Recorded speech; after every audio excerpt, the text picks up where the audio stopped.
Hello everyone! We are discussing Lesson 6, Medium and Techniques.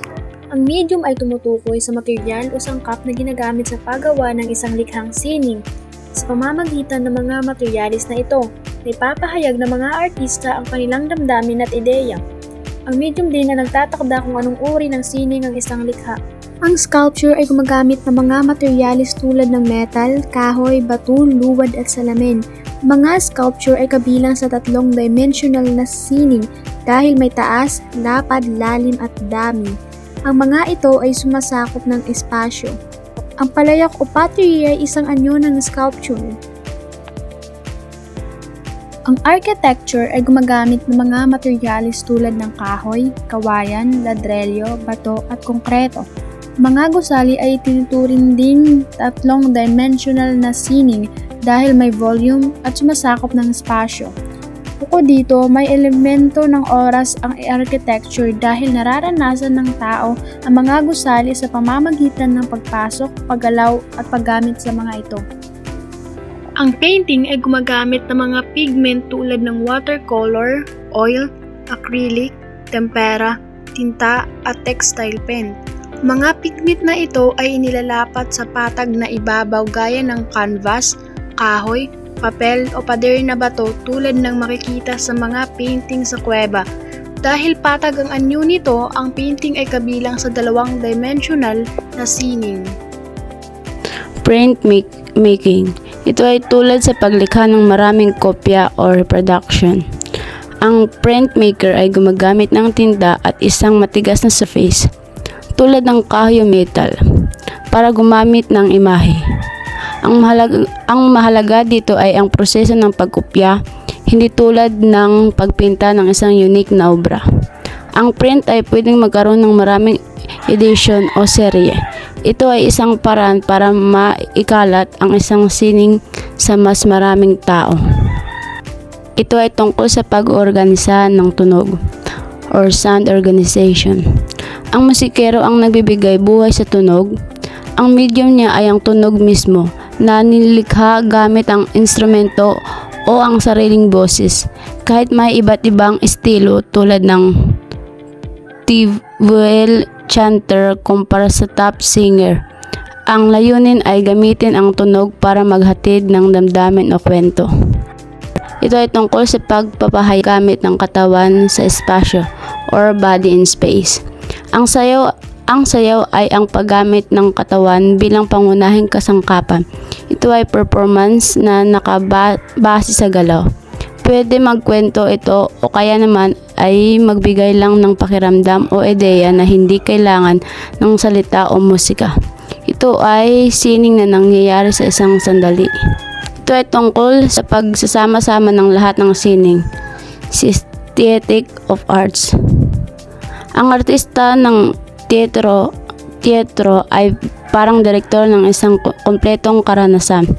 Kailangan niyang pagsamahin ang lahat ng elemento, ang nakikita, visual, stage design, ang naririnig, musika, dialogue, at ang gumagalaw, sayaw, acting, para maging isang buong production. At filmmaker. Ito ay tungkol sa pagkuha at pag-edit ng visual reality, capturing and editing reality. Ang medium nila ay ang camera na ginagamit para i-film o record ang mundo. Ang filmmaker ay komplikado dahil hindi lang ito basta pagkuha ng litrato. Ito ay pagpili ng mga shots, pag-edit, pagdaragdag ng tunog at pagsulat ng screenplay. Paglipat sa digital ay nagpapakita na mas madali na ngayon ang pagpanimula ng imahe ng hindi na gumagamit ng tradisyon na kemikal na proseso. Gumagamit ng salita ang mga manunulat para lumikha ng sining, samantala ang mga designer, performance artists, at installation artists ay gumagamit ng iba't ibang materials at pamaraan para ipahayag ang kanilang ideya. Number 1. Musika artist. Kasama ang musika, rhythmic poetry na pwedeng kantahin o sayawin, at sayaw na may kanta. Halimbawa, sayaw na tinikling na may kasamang musika. Practical arts nakatuon sa mga functional at makabuluhang likha para sa pang-araw-araw at buhay negosyo tulad ng disenyo, arkitektura, at iba pa. Halimbawa, disenyo ng isang modernong bahay sa subdivision. Environmental arts. Kasama ang mga likhang sining na sumasakop at nagbabago ng espasyo tulad ng arkitektura, istruktura, installation at pampublikong sining. Halimbawa, ang People Power Monument sa EDSA. Pictorial works. Kasama dito ang mga gawaing visual tulad ng painting, drawing, pagguhit, graphics at stage and production design, disenyo ng ilaw, kasuotan, props at set para sa teatro o pelikula.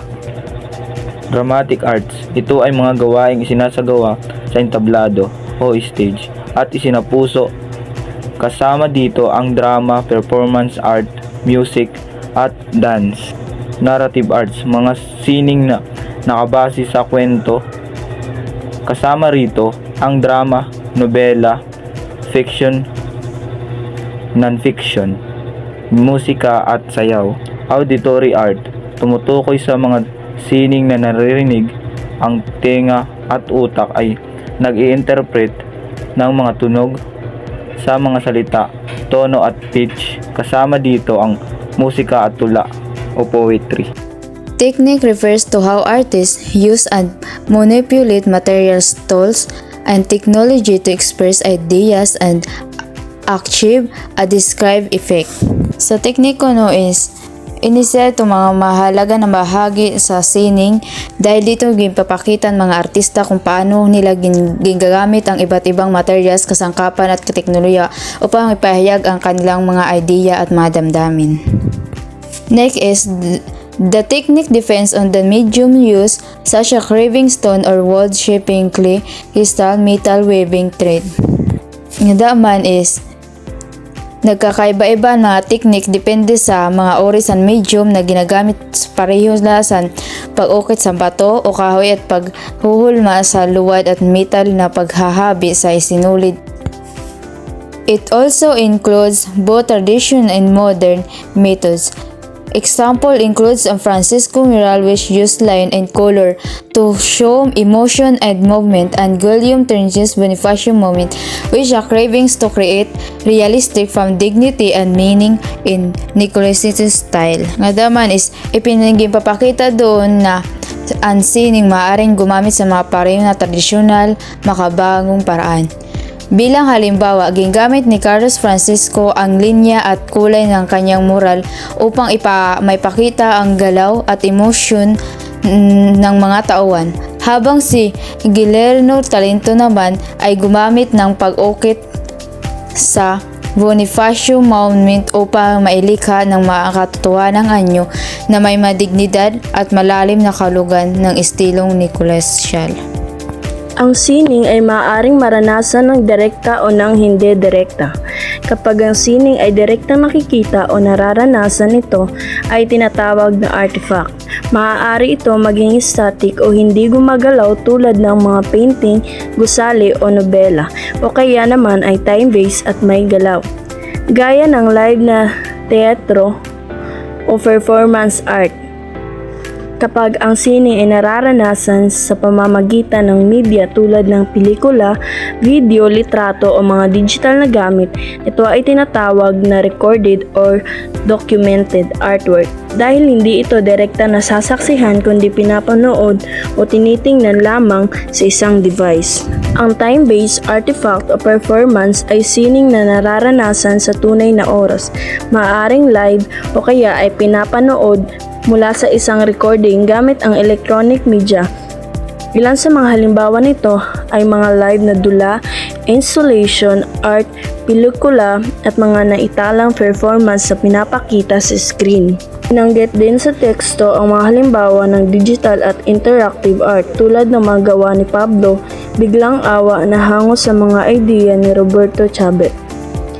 Ang mga ito ay na-access online at ipinapakita sa pamamagitan ng video na nagpapakita ng konsepto at proseso ng paggawa ng installation.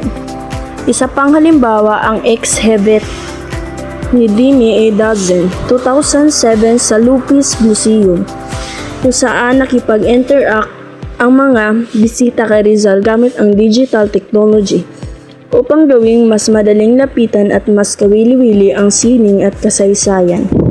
Pinapalawak ng mga kontemporaryong artista ang kahulugan ng sining sa pamamagitan ng paggawa ng likhang site-specific, interactive at collaborative.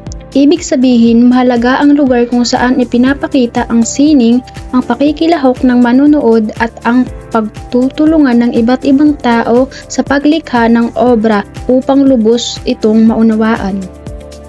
Halimbawa, ang Secret Garden 2, 2010 ni Mark Salvatos ay ginawa para sa isang maliit na silid sa Vargas Museum. Hindi maaring pumasok ang mga manunood, kailangan lamang silang sumilip. Dahil dito, nagiging mahalaga ang karanasan ng manunood sa kahulugan ng likha. Ang obra ay ginawa kasama ang mga bilanggo gamit ang mga simpleng materyales at sa lihim na paraan na sumasalamin sa pagkakamalikhain, pagtutol sa limitasyon at pagbibigay likas o empowerment. Isa pang halimbawang interactive na obra ni Ikoy Ricio na gumagamit ng mga barahang may larawan at impormasyon tungkol sa aksidente sa sasakyan sa Pilipinas. Inaanyayahan ang mga bisita na makilahok at maglaro. Sa pamamagitan ng paglalaro, ipinapakita ng obra ang pagkahumaling ng lipunan sa bilis, karahasan at labis na materialismo, gamit ang interaksyon at madilim na katatawanan upang may parating ang imensahe. Maria Taniguchi's Untitled Mirrors and Eco-Studies 2011. Taniguchi uses acrylic on canvas to create large-scale, meticulous grids of bricks that appear simple from afar but reveal intense, meditative labor up close. Her work is described as a conceptual performance because the repetitive process of painting is as important as the final object. The paintings are often propped against walls, interacting with the museum architecture as both a painting and a sculpture object. So, sa gawa ni Maria Taniguchi, ang pagpipinta ay tinuturing na paraan ng meditasyon, kung saan ang bawat brick ay nangangailangan ng matinding pasensya. Ang mga painting ay tinutukod sa pader upang maging bahagi ng mismong espasyo.